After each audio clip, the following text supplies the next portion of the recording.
Greetings, let me go over chapter 64. Those of you who are familiar with my other channel knows the significance of the number 64, not to be confused with 67. So let's get started. Again, I'm going to be very careful because this is on the web browser. It's a Microsoft product. If I click on the wrong place, you will see my IRL name. So I'll be very careful and I'll also edit out that screen. Chapter 64, Autumn 2, 2019. The evening before, Monday, September 30th, 2019, Erica tried out two possible nicknames for her partner. When she said Mikey, he carefully said, actually, this is Chachi's special nickname for him because they're childhood friends. So she let that go. Next, she tried out the equivalent of his legal name in Japanese, Maikeru. All of a sudden, his eyes lit up. She replied, Maikeru it is. It made sense. Everything that was a mystery regarding her parents' failed marriage has now been solved. There isn't anything else that will hold her back from being her true self. He smiled gently. At this time, he asked whether or not he can call her Eri. In Japanese, Eri means love plus reason and logic. It made sense. At this point in their relationship, they love each other unconditionally. Plus, she used reason and logic to piece together what went wrong with her parents' marriage and what she needs to do differently to make sure she doesn't make the same mistake. When she nodded, he gave her a quick peck on the cheek. Before they went on the trip to Europe, Erica had a surprise for him. Since they would be out of the country for his next birthday, Erica went to her personal room and got a giant gift box wrapped with Xena Warrior Princess birthday wrapping paper. Although he wanted to rip the paper apart, he carefully undid the adhesive tape so he can reuse it for Erica's next birthday. After he used the box opener to open the top flaps, he looked in. Suddenly, he gasped and covered his mouth. One by one, he took out the items out of the box and onto the dining table. There was a stainless steel, fully automatic espresso machine with a built-in coffee grinder, two removable bean hoppers with an automatic milk frother. The next item he took out of the box was a variety pack of 3 bags of medium roast Starbucks brand coffee, #not sponsored. He also took out a Torani brand mini coffee lover syrup sampler pack as well. The last item he removed from the box was a ceramic mug with, again, Starbucks logo on it. Again, #not sponsored. When he asked her whether or not she got the machine from a local Williams Sonoma upscale kitchen supply store, she nodded. He replied, I thought so. I know. With this grinder, espresso machine, the price varies depending on how many bells and whistles and whether or not you use a brand name or not.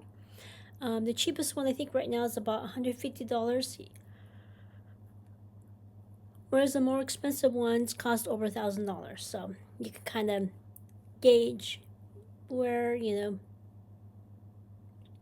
price range of which one that she bought for him. He immediately hugged Erica and thanked her. She said that there's one more thing in the box. When he looked back into the box, he saw a gift card good towards any purchase at any Starbucks coffee shop. After he kissed her, she smiled gently. At this time, Erica boarded Elsa with Richard. Maikeru carefully picked out an empty spot on the kitchen counter and set up the machine. He kept it unplugged except for the times when he used it. He put the other items in an empty corner of a kitchen cabinet, and he put the box and wrapping paper back into his personal room. After they finished packing for the trip, they retired. The next morning, Monday, October 1st, they got up early, drove straight to San Francisco International Airport. Once they checked into a kiosk, they had a continental breakfast at the airport. When the overhead announcement said the flight is boarding, they went to the international terminals, to the line. After a 2-hour layover in Toronto, Canada, they flew into Heathrow International Airport. Upon getting their luggage, they met with 2 of Mr. Dalloway's contacts. One of them escorted Maikeru to London. The other one took Erica to her Airbnb in London. The next day, Erica and her contact took a cab to a former general practitioner. He had since retired. #missed opportunity. However, his successor had her get some lab work done. Erica apologized, admitted at some point she did stop taking natural progesterone cream. He waved his hand away. He'll make certain to get the results of her lab work ready, as well as a new prescription before she returned to the States. After she thanked him, he excused her. The following day, Thursday, October 3rd, she left behind the box of Hickory Farms, as well as a signed thank you card for the Airbnb host. Next, they flew into Germany. It was a 1.5 hour flight from Flughafen into Flughafen Frankfurt. Upon getting their luggage, they met with Mike Kiddo and his contact. He drove them to their Airbnb. He drove them to various Oktoberfests for the next week and a half. They started with Frankfurt. It's authentic and smaller than some of the bigger festivals. Erica was in awe at the large tents. She made certain to try the local cuisine, such as Haxen. Apologies, I haven't taken high school German in years, so my pronunciation may be off. So she ate stuff such as Haxen, pretzels. I think pretzels should be with T, right? T? Yeah, I would think I would know how to spell these two. And Hendel. Mike Kiddo took a full advantage of the local beer scene, starting with Paulaner. In a sharp contrast, Erica drank only non-alcoholic beverages such as Spezi. If you've never had Spezi and you can get it where you're at, I highly recommend try it. Unless you have medical or physical restrictions. So it's a mix of cola and orange soda. So it's basically, soft drink. It's really good. While they ate,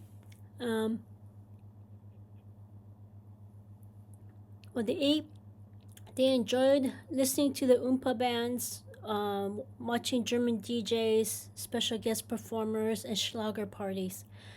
During this time, Erica called Richard. Elsa was doing well, hanging out with Halia. On Saturday, October 5th, Ashley experienced false labor. However, since it was really close to her actual due date, the birthing center admitted her, made certain there's a staff on hand the entire weekend. Maria also drove to the center and stayed with Ashley the entire weekend.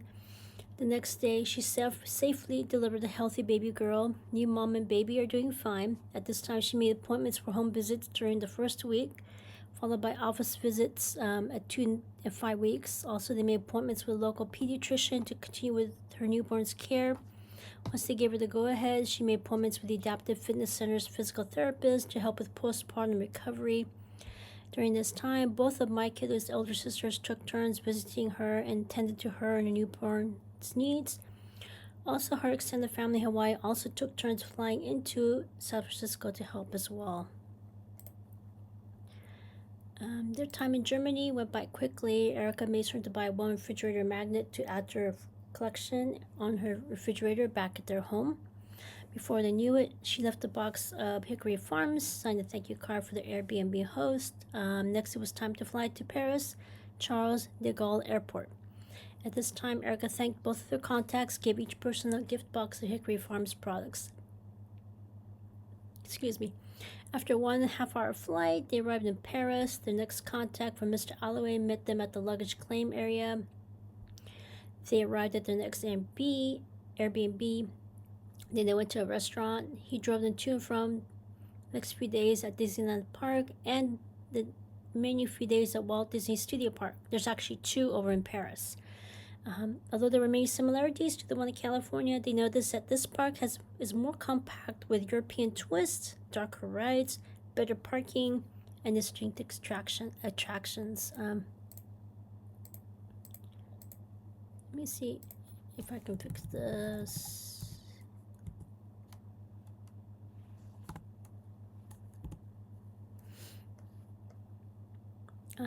While Erica focused more on the rides, Mike spent most of the time shopping for Ashley and her newborn. Erica also made sure to buy one refrigerator magnet to add to her collection. They appreciate the fact that announcements are in 3 languages, French, German, and English. Also, they noticed that there's a different crowd etiquette. For example, standing and walkways. They also made sure to enjoy some Mickey beignet pastries. Captain Jack's restaurant was inside the Parrots part of the park. Erica especially appreciated the better value with lower ticket prices and built-in park hopping. A few days before the end of their European trip, Mr. Alloway's contact escorted Erica back to England to get the results of her blood work and a jar of natural progesterone cream. At the end of the European trip, Erica and Maikeru thanked their contact. Same as in Germany, Erica continued to call Richard to check up on Elsa. Not surprisingly, he mostly gushed about his first grandchild. Erica and Maikeru could not wait to meet the newest member of the Hashimoto family. She left behind a box of hickory farms and a signed thank you card for her host at her Airbnb. After the host drove them back to the airport, Erica and Maikeru thanked him for his guidance. Next, she gave him a box of hickory farms. Their flight from Paris to San Francisco was uneventful. Even though it was nonstop, it took 11 and a half hours to get home. Also, after they boarded the flight in the early evening hours, they arrived at San Francisco International Airport during the early night hours.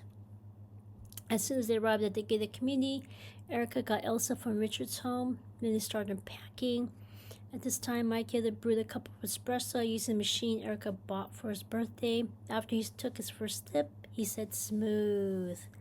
Erica smiled gently. At this time, she had the new refrigerator magnets.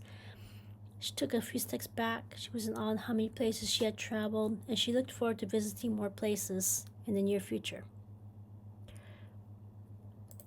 The next day, Erica and Maikeru went back to work. At this time, the clinic had an emergency staff meeting. They don't know when Ashley will be able to return to work. They need to hire a temporary marriage, family, child counselor. After putting this to a vote, it was unanimous. The front desk clerk immediately put together a help wanted flyer, posted on their window, as well as the window at the Adaptive Fitness Center. Also, Erica proposed asking local schools to consider letting the clinic offer their education via Zoom call. That way, they don't have any downtime, driving to the school, setting up, and so on. Vanessa immediately volunteered to get a feel for each of the remaining schools, and she would also reach out to Trey Sr., the senior IT director at the studio, find out what clinic and local schools need to do to make it happen, and much to their relief, the schools where they have left to go were open to it. So it made sense. Colleges and universities already have online classes for the past couple of decades, and today's school children learned how to use the internet in kindergarten. Moreover, this will further negate the need to hire another community health educator at the clinic. So long story short, they would need Erica to postpone her sabbatical until March, April at the latest. Erica immediately agreed to help out wherever she's needed. Although she will miss Kamali, she was almost ready to move forward at that point. After my kid came home from work, she made them dinner. Once Elsa had dinner, did her business outside. Eric cleaned up after her, washed her hands. Melissa settled down. They took turns taking a long hot bath. Afterward, Erica massaged Maikeru's feet.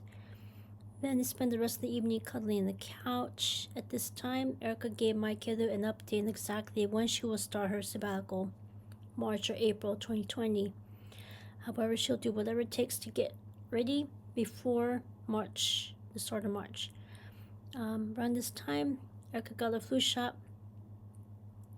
at the clinic. She also stopped by a local Thomas Kincaid art gallery, bought a painting that was inspired by Disney.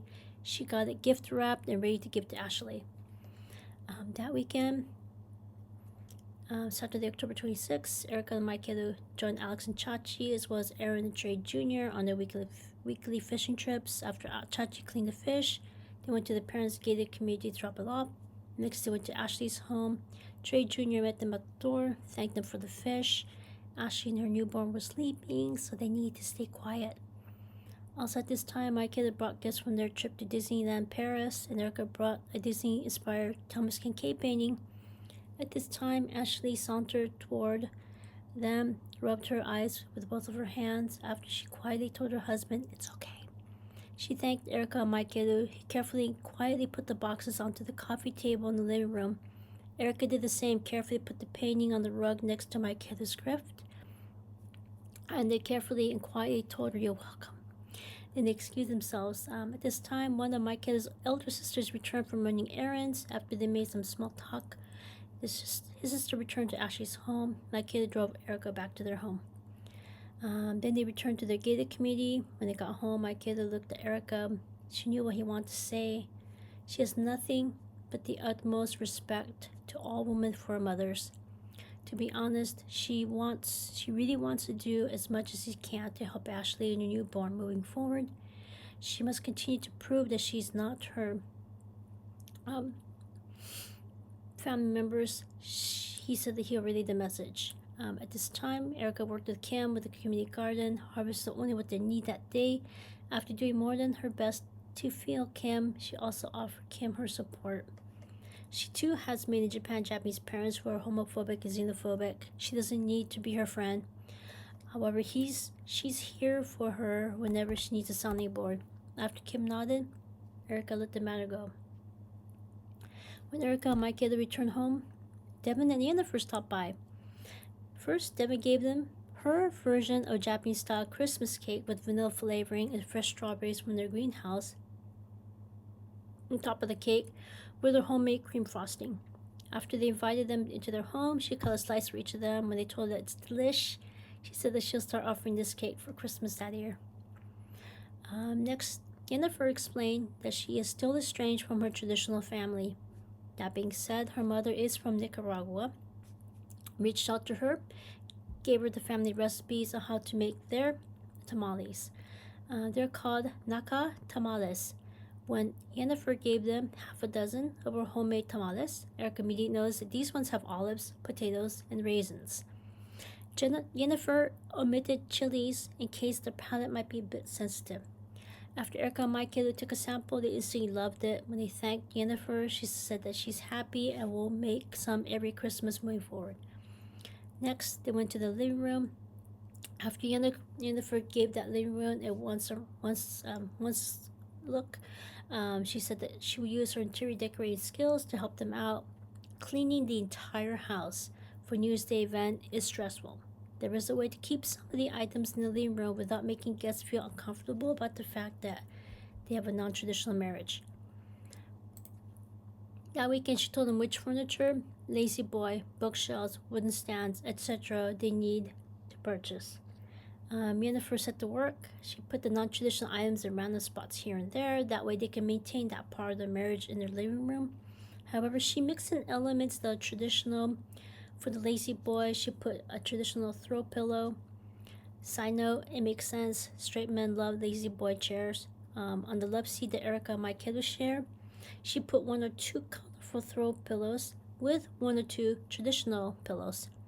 With the bookshelves, some sections have books from Erica's collection, some books have books from Michael's collection. Other sections she put a variety of items, such as small ceramic pottery with a leafy plant, a photograph and an item frame, or the plushie that Mike had brought for Erica after her hernia surgery. The key is balance. When Erica and Mike thanked Yennefer for her services, she nodded. Moving forward, all they have to do to prepare for the event: vacuum the floor, dust the furniture. There isn't any need to pick and choose which items to temporarily move upstairs. The rest of the month went by quickly. Sunday, November 3rd, daylight savings ended. Erica was able to resume a regular 8 to 5 schedule. She notified Kim and Lucas that she returned to work back to a regular schedule. Michaela did the same. On Monday, November 9th, Erica and Michaela had an early breakfast. After getting Elsa in her crate, they drove to the studio. After he dropped them off at the studio, Michaela drove to the Adaptive Fitness Center / Connect. At the studio, Erica helped them get ready to go to the independent film event in Los Angeles. During the lunch hour, Erica took Elsa to the fitness center break room to have lunch with Michaela. In the afternoon, she gave Michaela Elsa's leash, worked with the clinic to make the transition from in-person classes to online classes using Zoom. Independent film event happened a few days later. Erica boarded Elsa with Richard. Erica and Michaela joined Lucas at San Francisco International Airport, prepare for their flight to Los Angeles. During the day, Erica went to the event, while Michaela went sightseeing throughout Southern California. She used this time to reconnect with the people she met 2 years prior. They were thrilled that her next film is already in the can. She also met some new people, got their information so she can add them to her LinkedIn page. When she saw that they treated her differently as a senior executive producer rather than her former status as junior executive producer, She noticed that job titles are very important in this industry. The fact that her salary is the same was irrelevant. In the evening, Erica and Michaela had dinner at a local restaurant. Much to her delight, they went back to her new favorite restaurant. She enjoyed their sea urchin risotto in the sea urchin um, case. Um, daily, Erica made certain to call Richard, check up on Elsa. Not surprisingly, he continued to gush about his first grandchild. After they returned to San Francisco, Erica looked forward to showing her latest film at the movie theaters the following February. They also have a streaming service as a backup in case something happens. Hint, hint. So she focused more on helping the clinic rather than the studio. Around this time, Mike Heather asked Erica whether or not she would consider visiting her former hometown. Since she's using this whole year to reflect upon the past 2 decades, she accepted on one condition: they do not leave their car. They cannot afford another person who's xenophobic and homophobic rant against them. When he agreed, she breathed a sigh of relief. On the surface, her former hometown looked the same. However, as they drove through the suburbs where her family's home used to be, she gasped and covered her mouth. In addition to cars parked on both sides of the street side curb and more parked on the front lawns, she saw unkempt front yards with overgrown weeds, trees, and bushes. The rare ones that had flowers did not trim the wilted flowers. It was sad to see her former hometown turn into an impoverished, informal urban settlement. To be honest, it wasn't surprising. More than half of the city's population are renting. Moreover, less than 20% of the population has a university degree. Also, it wasn't surprising that they saw a significant amount of people with cold eyes staring back at them. When he drove them home, Erica was grateful to leave that place forever. At this time, she wondered how many gay people remain in her hometown and how they are coping in such a hostile social environment. In sharp contrast, her current hometown has 2/3 owner-occupied. So 2/3 of the people who live in her current hometown, they are homeowners. And more than half of the city's adult population, has a university diploma. When she thanked Mike Caleb for sending her back, he nodded. Side note, when her father talked about wanting to someday settle back into her hometown, she told him what she saw. He gasped and covered his mouth. She was grateful that he had changed his mind, because the last thing she needs is to be forced to visit him there. Around this time, she learned about the history of little free libraries. After talking with her friends in their gated community, they decided to set one up right outside their front gate. First, they set up a wooden box on a wooden stand with a glass door that opens and protects the books when it's closed. Next, if I remember, I'm gonna link it. If not, you can just look up little free libraries and it'll take you to that webpage. So next, each person donated their favorite book. Alex donated Virginia Woolf's Mrs. Dalloway. Again, if I remember to link these things, I will. If not, you can just Google this. Side note, there is a film titled The Hours that stars Nicole Kidman that was inspired by that book. The Hours is a book written by a different person, Michael Cunningham. Chachi donated her favorite book, Helen Hunt Jackson's Ramona, about Indigenous Californians. This book, on the other channel, I started to do a book review, but I stopped. So next year, this is the first book that I am going to do a book review on this channel. And I'm going to start from the first chapter. That way, those of you who have never heard of this book, you will be able to go. I will be able to do a chapter by chapter book review.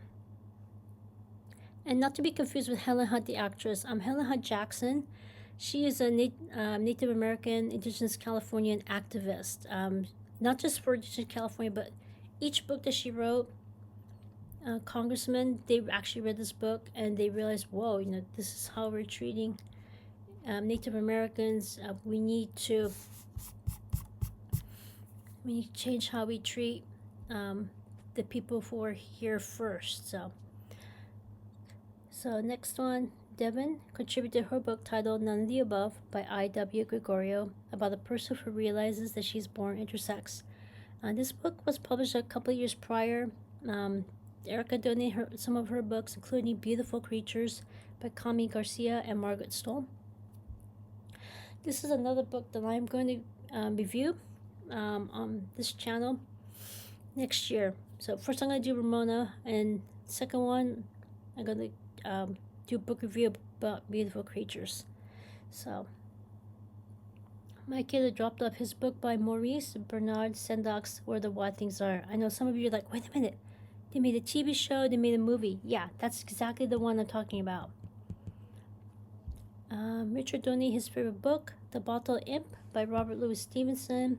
Jennifer donated her book, Myths and Legends of Nicaragua by Norlan, Daniel, Matute, Tercero. That was published earlier that year. As soon as they put up the free book box, several neighbors borrowed the books, added their favorite books to the collection.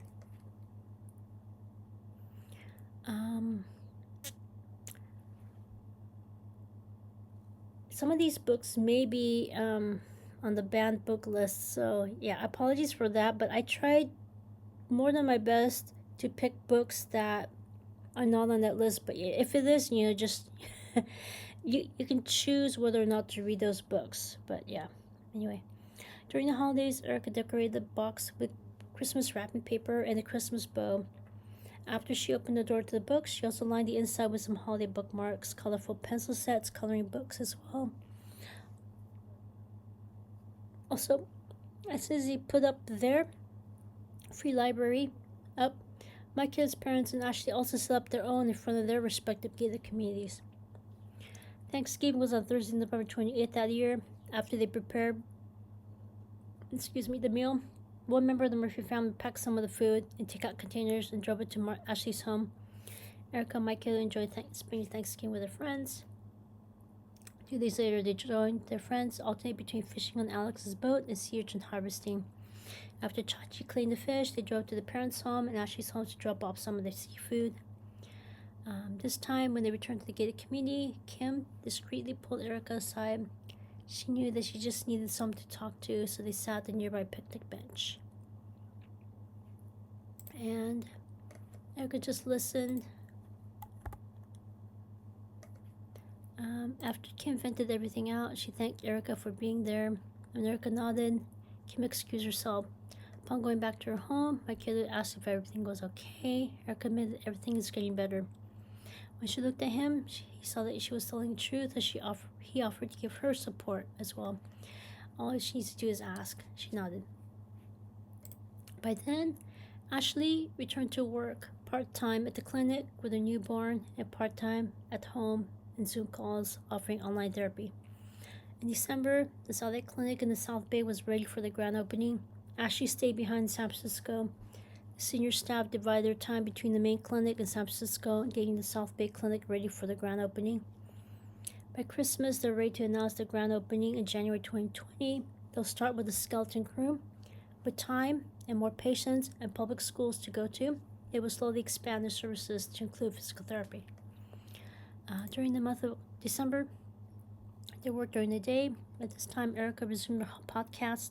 She also continued Chachi's podcast about how endometriosis affects the queer community.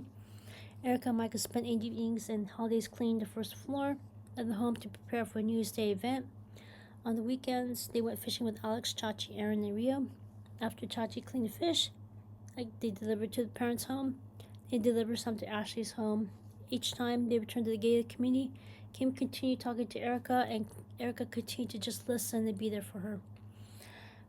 That year, Christmas was on a Wednesday. That week, the studio was closed. Erica worked full-time at the clinic with the senior staff. On Christmas Eve, they had the clinic open till noon, and they closed until Thursday. After Erica closed the clinic and my kid closed the Adaptive Fitness Center, Erica took Elsa's lead and started walking out of the building.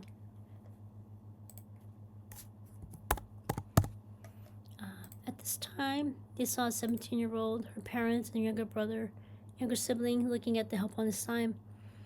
Erica asked if she can help her. 17-year-old says she's interested in working in the healthcare industry.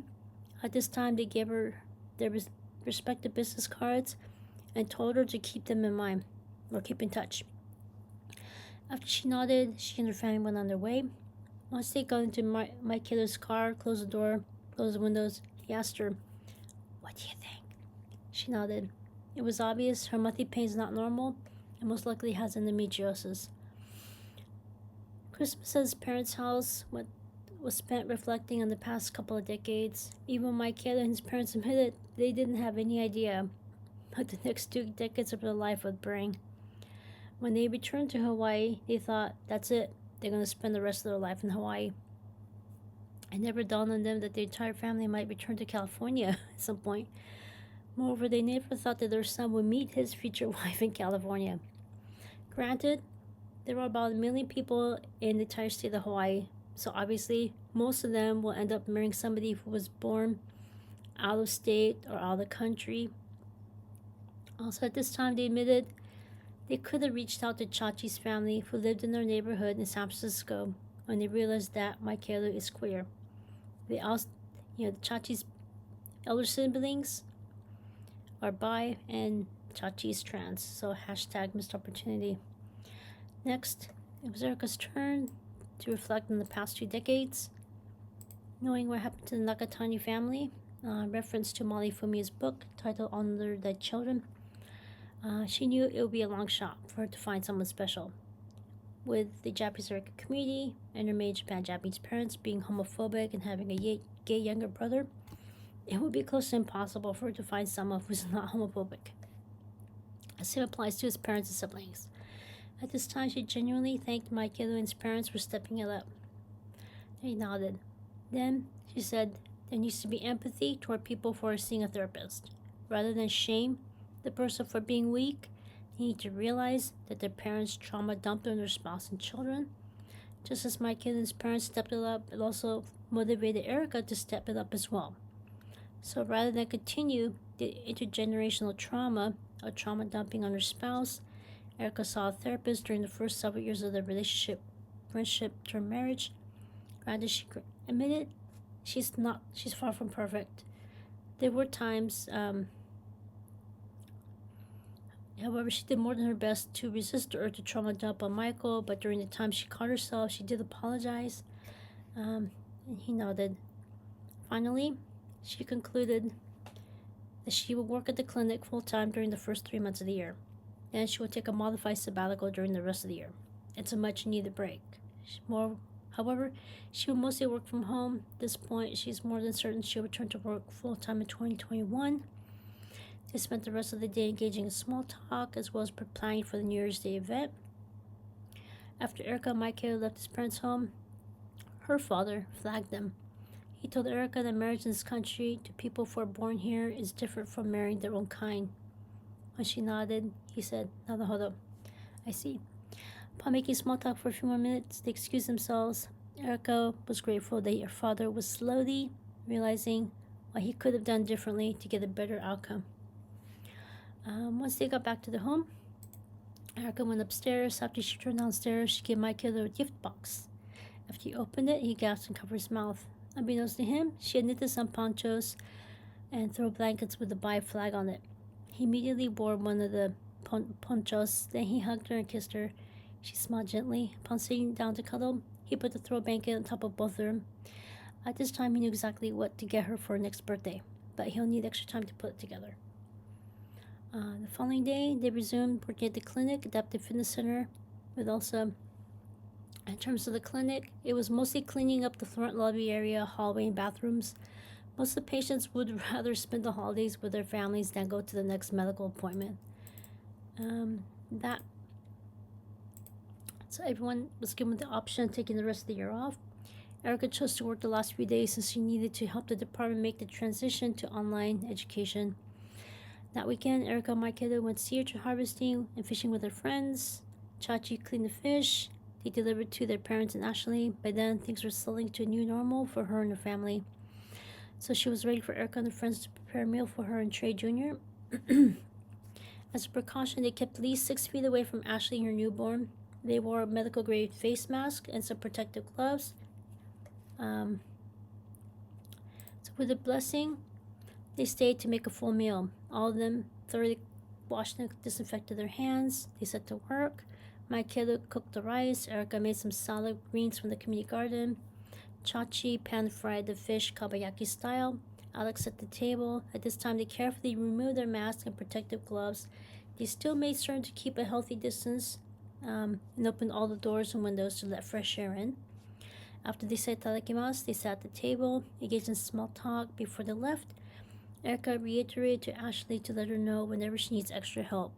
At this time, Ashley asked for some more DVDs of Chachi's cooking show. Chachi carefully told Ashley that they uploaded all their episodes onto their streaming service. Trey Jr. said that he'll help her set it up. At this time, they engaged in small talk. After they cleaned up, Ashley thanked them and they excused themselves. When they returned to the gated committee, Mike had asked Erica how she's doing. She replied, "Much better. Let's continue to support Ashley in any way we can." When she looked at Mike, he saw that she's telling the truth, and he breathed a sigh of relief. The following day, they went to Sunday service at the nearby Buddhist temple. Erica used this time to reflect on the past 2 decades, hope for a better future for everyone. Then they returned to the gated committee to do some last-minute cleanup for the New Year Day event. She was in awe at how much the clinic and studio improved over the years. They started in 1993 in an old building. Back then, Peter had his physical therapy practice inside the clinic. Since then, they have expanded into a separate adaptive fitness center. Next year, they will have a grand opening of their satellite clinic in the South Bay. The studio has also gone through a massive transformation. After starting a small office, they are now in their own building with their own parking lot on the property. And the children of the founding executive producers now work at the studio as well. With the assistance of Trey Murphy Sr. and Jr., the studio was able to upload all their old videos onto a streaming service. This will not only free them from having to copy videos onto DVDs and sell them at their website, it also generates additional income as well. Erica immediately saw royalty checks increase more than the box office alone. Thanks to the studio, Alex and Chachi were not only able to buy land in nearby Brisbane, California, they also built additional homes for their friends, starting with Devin and Uniform. Next, Erica and Mike Kayla moved in. Over the years, they added the grand unit, and Erica and Mike Kayla built an additional duplex. And both of Mike Kayla's elder sisters eventually moved in, started working at the Murphy Travel Agency. Their expertise in Hawaii and Japan have helped the agency expand their services to both locations, and their respective husbands work for Peter's father's international company. And inspired by their gated community, their parents created their own community. Once the next generation was ready to start their careers and families, they started their own community as well. Erica was in awe. While Erica was outside her front door, sipping on some herbal tea, Olivia, the daughter of Alex and Chachi's tenant, stopped by. She said that she already has her first aid certificate, CPR card from a local Red Cross chapter. After she completed coursework at the local business school, she just passed the state board exam to get a certified nurse assistant license from Sacramento. She's working part-time at the local county health department. She wants to work full-time at their clinic. What does she need to do next? So Erica advised her, go to the clinic when they reopen. Ask for Erica when she's not working at the health department. Erica will get the senior nurse practitioner to talk with her. After Olivia thanked Erica for the intel, Erica nodded. At this time, Erica made a mental note to get her first aid certificate and CPR card from the local Red Cross chapter. And she made a mental note to purchase first aid kit from a local grocery store. And she did some last-minute cleanup for the New Year's Day event. After Erica put together her list of items she needs for her sabbatical, she put it on her whiteboard in her personal room. The next time she went to her room, Mike Kayla wrote, "Please talk to me." Although she was confused, she talked with him. Mike Kayla offered his equipment, his exercise equipment. Let me specify this. Equipment that he already had in their living room. You can use mine. He also offered to buy additional items for her next birthday. #spoiler. At this time, she thanked them, told them she only needs some strength training equipment, such as dumbbells and the Pilates machine, as well as some yoga equipment and the medicine ball. He said that he'll get them. So she specified which items on her whiteboard. Effie took a quick picture on the cell phone. She smiled gently.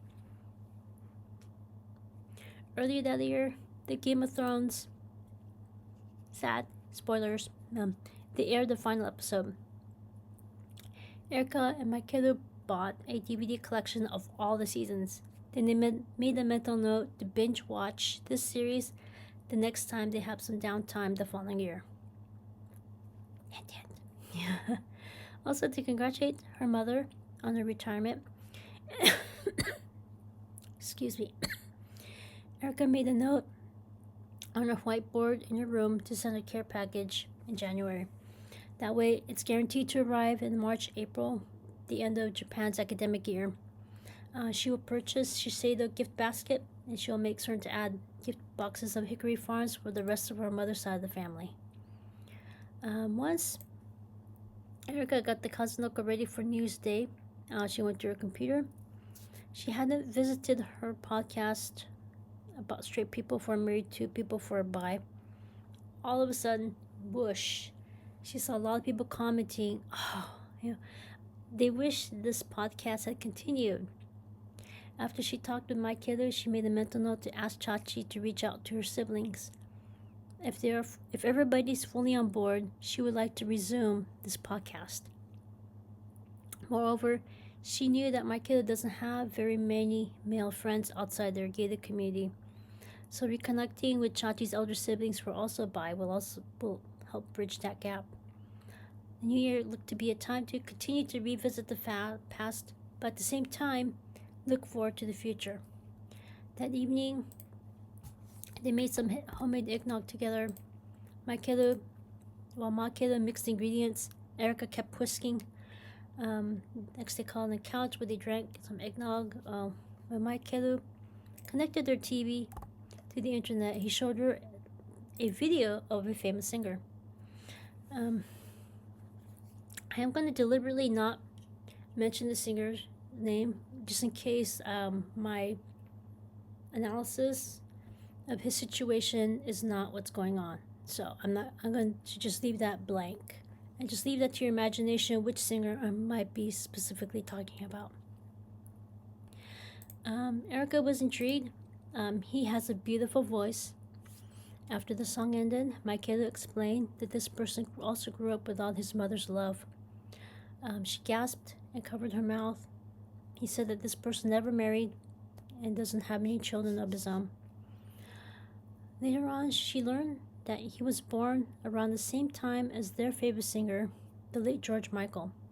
They were in awe. They spent the rest of the evening watching other videos of the singer. At this time, my kiddo asked Erica what she wishes in the near future.